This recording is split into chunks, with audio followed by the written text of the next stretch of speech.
Hello everyone. मैं अपना introduction पहले दे दूं। मैं डॉक्टर अरुण कुमार सिन्हा, सहायक प्राध्यापक समाजशास्त्र, गवर्नमेंट कॉलेज रामाटोला से हूं। मैं आज आपके सामने मुखातिब हूं। एमए फोर्थ सेमेस्टर सोशियोलॉजी का एक टॉपिक है मॉडर्न सोशियोलॉजिकल थियोरी, और इसमें हम आज बात करेंगे आपको कंट्रीब्यूशंस ऑफ मिशेल फूको। आपको ये बताऊं, स्पेलिंग थोड़ा सा अलग है तो आपको जानना ज़रूरी है, क्योंकि ये फ्रेंच थे। फूको FOUCOULT, बट लेकिन उसको फ्रेंच में फूको बोलते हैं, तो हम वैसे ही प्रोनाउंस करेंगे जैसे उनका नाम है, वैसे ही उच्चारण करेंगे, फूको। तो आप पोस्ट मॉडर्निज्म पढ़ चुके होंगे, उनमें उसमें आप देखे होंगे कि जो दो तीन इम्पॉर्टेंट फिलोसफर थे, जो इम्पॉर्टेंट विचारक थे पोस्ट मॉडर्निज्म के, लियोटार्ड थे, डेरिडा थे और फूको का नाम आता है। ये इनका जो जन्म है 1926 में हुआ था और मृत्यु 1984 में। मैं हमेशा किसी भी फिलोसफर के बारे में जब बात करता हूँ या किसी विचारक के बारे में बात करता हूँ तो उसके जन्म तिथि और हो सके तो उसके जो मृत्यु दिनांक हैं दोनों को रखने की कोशिश करता हूँ आपके सामने। इससे आपको ये समझ में आएगा कि वो किस हिस्टोरिकल इपोक में, किस ऐतिहासिक परिवेश में पले बढ़े और उनके विचार क्या हुए। तो मैं बताऊं आपको, उनका जो मुख्य विचार था, आप 1950s और 1960s के पीरियड को देखेंगे, 1950 के दशक में या 1960 के दशक में, तो बड़े बड़े सिद्धांत लोगों के दिमाग पे थे। एक तरफ मार्क्सिज्म था, दूसरी तरफ डेमोक्रेसी भी था, प्रजातंत्र था, लिबरलिज्म की बात हो रही थी, बड़े बड़े मॉडर्न नेशन स्टेट बन रहे थे। लेकिन ये फूको का जो एक सिद्धांत था, उन्होंने चीज़ों को देखा और करीब से देखा। करीब से देखने के बाद वो इस निष्कर्ष पर पहुँचे, जो जितने मॉडर्न नेशन स्टेट हैं, आधुनिक बड़े बड़े राज्य हैं यानी राष्ट्र हैं, वो कहीं ना कहीं पावर और नॉलेज का गेम खेल रहे हैं। सत्ता, उनका मुख्य उद्देश्य सत्ता था, और उनके जितने नॉलेज थे उस नॉलेज के तहत वो पूरा का पूरा जो नियंत्रण है वो अपने समाज पे लगाते थे। उनका कहने का मतलब ये है कि पावर उनके विचार में सेंट्रल था, और ये जो पावर था उसका नेचर बड़ा कोर्सिव था, रिप्रेसिव था, ऑप्रेसिव था। अब उनके जीवन को अगर हम देखते हैं, फिर इस टॉपिक पे हम बाद में आते हैं, आप उनके जीवन को देखते हैं तो देखिए वो एक बहुत ही अमीर घराने से थे, और अमीर घराने से होने के बावजूद उनके जो विचार थे, सामाजिक विचार थे, वो बिल्कुल अपने क्लास से हटके था। तो अब एक बात ये समझ में आती है कि कोई भी प्रतिभा है, उनके विचार उनके परिस्थिति से बाउंड नहीं रहते। उनकी सोच सामाजिक और राजनीतिक परिवेश से हटके भी हो जाती है। उनकी विचारधारा जो थी वो आप यूँ कहें मार्क्स का जो सिद्धांत था उसके बहुत करीब था। मार्क्स को उन्होंने प्रैक्टिकल व्यवहारिक तौर पे पेश किया, और इनके बारे में तो बताया जाता है ये फिलोसफर कम थे, यूँ कहें सोशल हिस्टोरियन ज़्यादा थे। वो हिस्ट्री को फिलोसफिकली देखते थे। उसके पीछे वजह ये है क्यों वो उनके निजी जीवन को लें तो एक दफ़ा शायद वो शुरू से वो रिबेलियन प्रवृत्ति के थे, तो बाद में भी रिवोल्यूशनरी थे ही, वो क्रांतिकारी थे ही। वो करीब 22 साल की उम्र में उन्होंने किसी कारणवश आत्महत्या की कोशिश की थी, तो उनके पिताजी जो एक बहुत बड़े सर्जन थे उनको एक बहुत बड़े साइकेट्रिस्ट के पास लेके गए, मनोचिकित्सक के पास लेके गए, और जो कि वो बिल्कुल नहीं चाह रहे थे। तो इनकी राइटिंग में आप देखेंगे कि मनोचिकित्सक के बारे में भी उन्होंने बहुत कुछ बोला है। तो दो इनका फोकस जो है वो है फिलॉसफी ऑफ हिस्ट्री, और दूसरा जो मॉडर्न नेशन स्टेट जो व्यक्ति को रिप्रेस करता है, उसको दबाता है, तो उसमें भी उन्होंने बहुत सारी बातें की थी। उनका एक, जब वो 1926 में 1950s के आसपास, जो अर्ली 20s में थे, वो लेट 20s में थे, तो उन जो साइकेट्रिस्ट ने उनको डायग्नोज किया कि इनका जो सेक्सुअलिटी है वो रिप्रेस्ड है, वो सप्रेस्ड है, इसकी वजह से इन्हें वो ख़यालात आए जो भी था। तो ये रिप्रेस्ड सोसाइटी से बाहर निकलना चाह रहे थे, तो स्वीडन गए, पोलैंड गए, जर्मनी गए, जहाँ का सोसाइटी उतना रिप्रेसिव नहीं था। रिप्रेसिव मतलब उतना दमनकारी नहीं था, जहाँ उनके सेक्सुअलिटी को थोड़ा सा यूँ बोलें तो एक आयाम मिला, एक रास्ता मिला। तो हम इसलिए उनके इस एस्पेक्ट को बात कर रहे हैं कि देखिए, दो एस्पेक्ट इनका साथ साथ चला, एक था फिलॉसफी का, दूसरा था इनका सेक्सुअलिटी का। इनका जो लास्ट राइटिंग है 1976 और डेथ हुआ 1984, तो 1976 से 1984 में उन्होंने एक किताब भी लिखी है, हिस्ट्री ऑफ सेक्सुअलिटी। उसमें उन्होंने ये बताया कि आप जो समाज जो और ख़ासकर मेडिकल वर्ग जो इसको एक बिल्कुल मेडिकल तौर पे देखता है, साइंटिफिक तौर पे देखता है, जो कि वो सही नहीं है। उनका मानना था ये एक आर्ट है, और एक इरोटिक आर्ट है, जैसे जापान में या चाइना में या बहुत एंशिएंट कंट्रीज़ में ये सब प्रैक्टिस होता था। तो ये उनकी निजी ज़िंदगी थी और विचार भी था, लेकिन हम ज़्यादा फोकस करेंगे उनके पॉलिटिकल फ़िलासफ़ी पे। उनका कहना था ये जो मॉडर्न बुर्जुआ स्टेट है, बुर्जुआ स्टेट मतलब जो रिच लोगों का पक्षधर है, वो अपनी सारी ताकतें आइडियोलॉजी के मार्फत, अब विचारधारा के मार्फत एक ख़ास वर्ग को एक्सक्लूड करने में लगाता है, उनको वंचित रखता है और अपना नियंत्रण बरकरार रखता है। उनका कहना था, उन्होंने एक आर्टिकल भी लिखा था, नॉलेज डिस्कोर्स एंड पावर, जिसमें उनका कहना था जो यूनिवर्सिटी सिस्टम है, ये जो विश्वविद्यालय हैं सारे, वो उन्हीं का काम करते हैं। वो एक ख़ास नॉलेज को डिस्कशन के थ्रू, सेमिनार्स के थ्रू दूसरे को पास ऑन करते हैं, जिसमें कि एक सोशल क्लास जो है, एक सामाजिक वर्ग अपना वर्चस्व बनाए रखता है। तो वो इन सब चीज़ों के ख़िलाफ़ थे। ये भी कारण है कि आज भी देखिए, वो फूको यूनिवर्सिटीज़ में, वेस्टर्न यूनिवर्सिटीज़ में चले जाएं, बहुत अच्छे अच्छे यूनिवर्सिटीज़ में चले जाएं, बहुत पॉपुलर हैं वो स्टूडेंट्स के बीच, क्योंकि स्टूडेंट्स थोड़ा सा क्रांतिकारी विचारधारा के होते हैं, वो धरातल से थोड़ा सा दूर होते हैं। तो कोई भी विचार जो उनको नया लगे, जो उनको एक्सप्रेशन प्रदान करे, जो उनमें अभिव्यक्ति लाए, उनको फ्रीडम का एहसास कराए, क्रिएटिविटी का एहसास कराए, तो जो नए युवा वर्ग हैं उस तरफ आकर्षित होते हैं। तो आज भी फूको बहुत पॉपुलर है यूनिवर्सिटीज़ में, लोग उनकी इज्जत करते हैं। अब मैं आपको एक और बात बता रहा हूँ, जैसे आप फूको का स्टडी कर रहे हैं, तो आप ये देखिए कि आप सेकेंड हैंड बुक्स में ना जाएं, हम हमेशा बोलते हैं।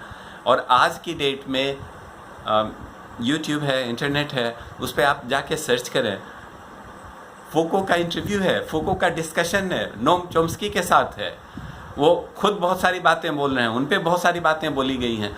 तो मैंने उन सब चीज़ों को अध्ययन किया, मैंने उन सब चीज़ों को भी देखा, और हम चाहते हैं कि आप लोग भी उन सोर्स पे जाएं, क्योंकि कोई भी किताब आप पढ़ लें, ख़ासकर अगर वो सेकेंड हैंड टेक्स्ट है, तो शायद इतने अच्छे से आप ग्रहण नहीं कर पाएंगे।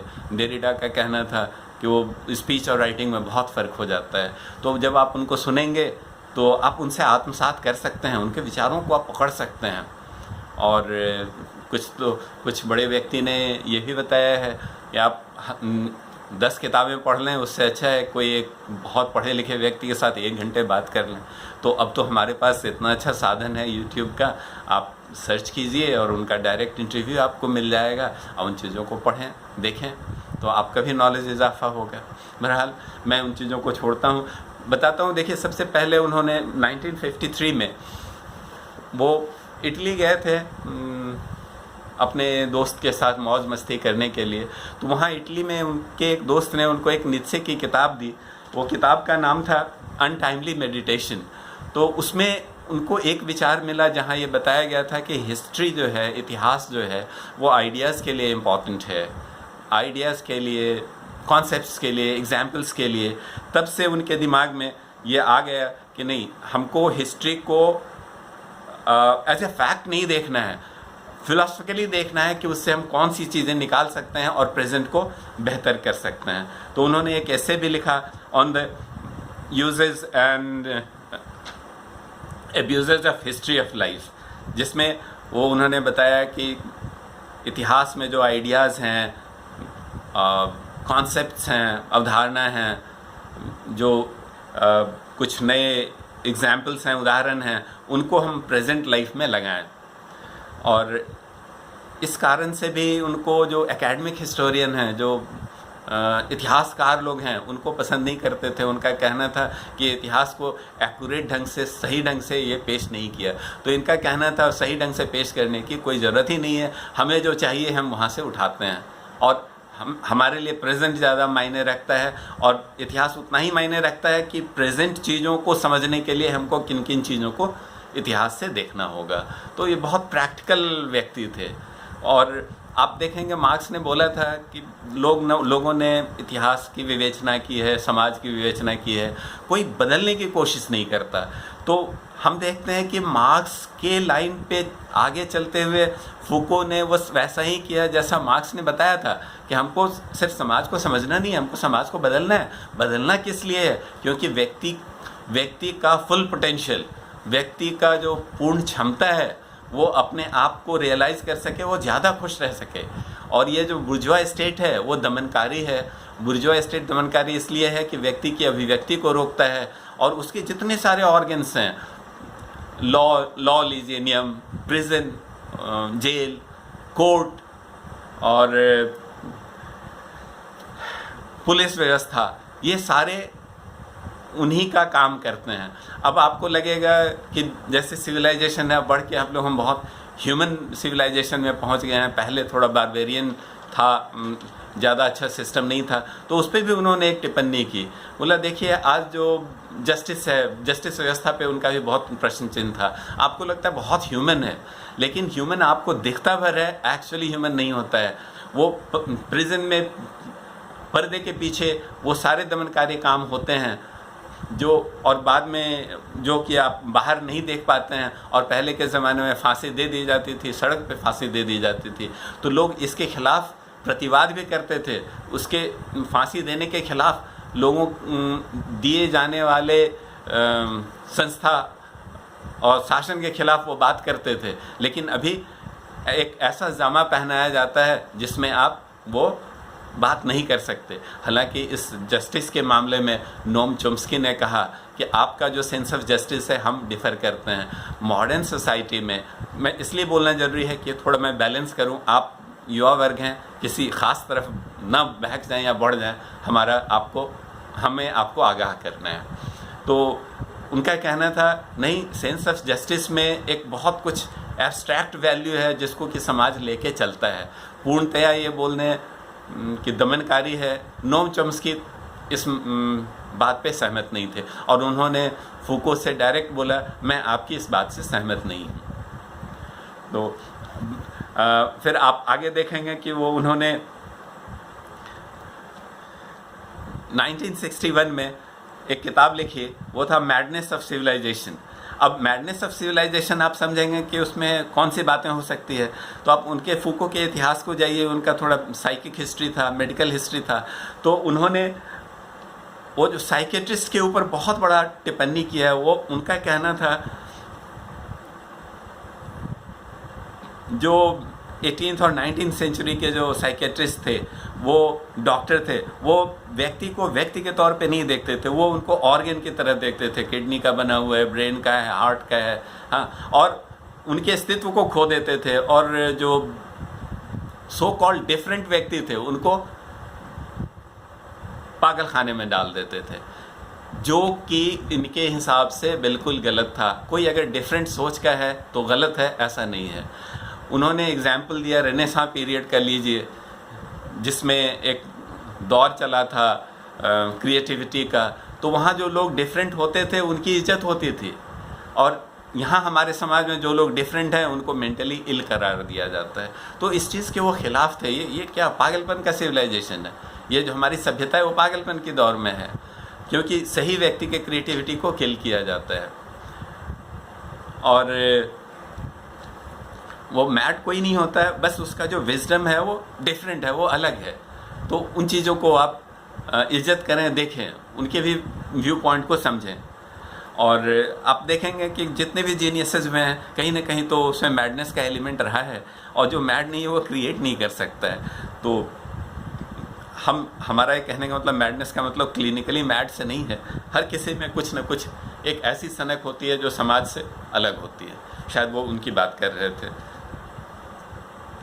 फिर 1963 में उन्होंने इसी संबंधित एक बुक लिखा, बर्थ ऑफ ए क्लिनिक, जिसमें डॉक्टर को बताया कि वो बहुत ऑर्गेनिस्टिकली देखते हैं चीज़ों को, जैसे उनका सेक्स के प्रति भी वो साइंटिफिक वे में देखते हैं, ये ऑर्गन है, ये ऐसा होता है। हाँ, बच्चे आ जाते हैं क्योंकि मेडिकल चीज़ है, ऐसा होता है। तो मेडिकलाइज्ड वे में देखा, वो ह्यूमन वे में उन्होंने डील नहीं किया जो मेडिकल साइंटिस्ट हैं। 1975 में उन्होंने एक किताब लिखी, डिसिप्लिन एंड पनिश। तो अब उनको देखिए, चूँकि वो थ्रू आउट रिबेलियन थे, एक रेवोल्यूशनरी क्रांतिकारी विचारधारा के थे।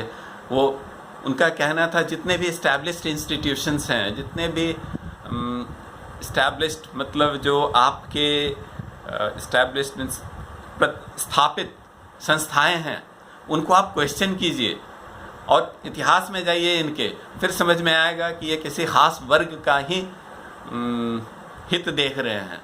वो आप जो चाह रहे हैं वो नहीं हो पा रहा है, तो आप उसको क्वेश्चन कीजिए। और पनिशमेंट को, आज के पनिशमेंट को वो बहुत ख़राब मानते थे, और उनका कहना था कि लोग अभिव्यक्त नहीं कर पाते हैं चीज़ों को, क्योंकि स्टेट है, पुलिस है, नज़र रखे हुए है उस पर, और इससे उसकी क्षमता ख़त्म होती है, उसके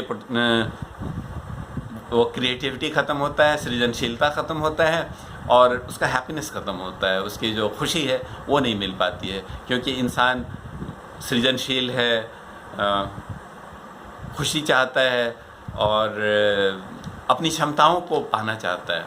तो ये सब नहीं संभव है। उनका कहना था, वो मार्क्सियन सिद्धांत को अपनाते हैं, अगर ये पूंजीवादी व्यवस्था समाप्त होगी तो शायद समाजवाद व्यवस्था में इन चीज़ों का महत्व और स्कोप, इम्पोर्टेंस ज़्यादा होगा।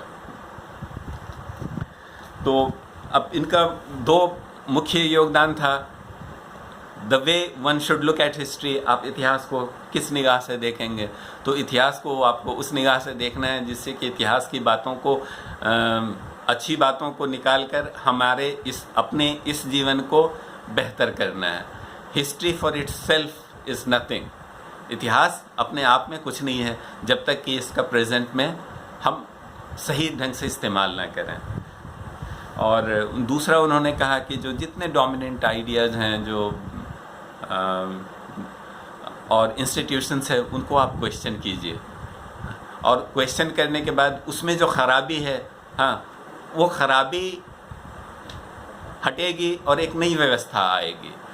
तो अब आप देखिए, अगर मॉडर्न संदर्भ में देखें तो अभी भी बहुत सारे छिटफुट आंदोलन चलते हैं, छोटे मोटे विचारधारा को लेके बहुत सारे आंदोलन चलते हैं। तो कहीं ना कहीं फूको की विचारधारा वहाँ पे परिलक्षित होती है। हालांकि फूको ने कभी नहीं बोला था कि आप ऐसे आंदोलन करें, वैसे आंदोलन करें। वो खुद एक इंडिविजुअल एक्सप्रेशन में बहुत विश्वास करते थे।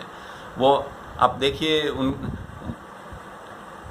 वो आखिरी में सैन फ्रांसिस्को गए, और वहाँ पे वो बार वगैरह में उनका संबंध जिन लोगों से भी हुआ, और 1984 at the age of 58 only, मतलब 58 साल की उम्र में ही वो एड्स से मर गए। तो एड्स उसमें नया नया आया था 84-85 में, और वे एक बहुत फेमस फिगर थे जो एड्स से मरे थे।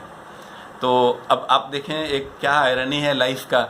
उन्होंने जो फ्रीडम का रास्ता बताया कि टोटल फ्रीडम थियोरेटिकली जो बोल रहे थे, और टोटल फ्रीडम का नतीजा हुआ वो एक ऐसे बीमारी से ग्रसित हुए जो उस समय लाइलाज था। तो हम समझते हैं कि आप किसी भी चीज़ को एक्सट्रीम में अगर ले जाएंगे तो वो व्यवस्था के लिए तो हानिकारक है ही, हमको लगता है खुद के लिए भी बहुत हानिकारक होता है। एक बैलेंस होना ज़रूरी है। आप आइडियाज़ को एक्सट्रीम तक ले जाइए, उसमें कहीं कोई दिक्कत नहीं है, तभी आप समझ पाएंगे आइडियाज़ की खूबसूरती को। लेकिन अगर प्रैक्टिस में आना है तो थोड़ा प्रैक्टिकलिटी आपको देखना होगा, उसके व्यवहारिकता को ध्यान में रखना होगा। हम समझते हैं कि फूको के बारे में जो बातें आपको मैं बताई वो उनकी ज़िंदगी से भी और उनके राइटिंग से भी आज भी वो बहुत सफल हैं।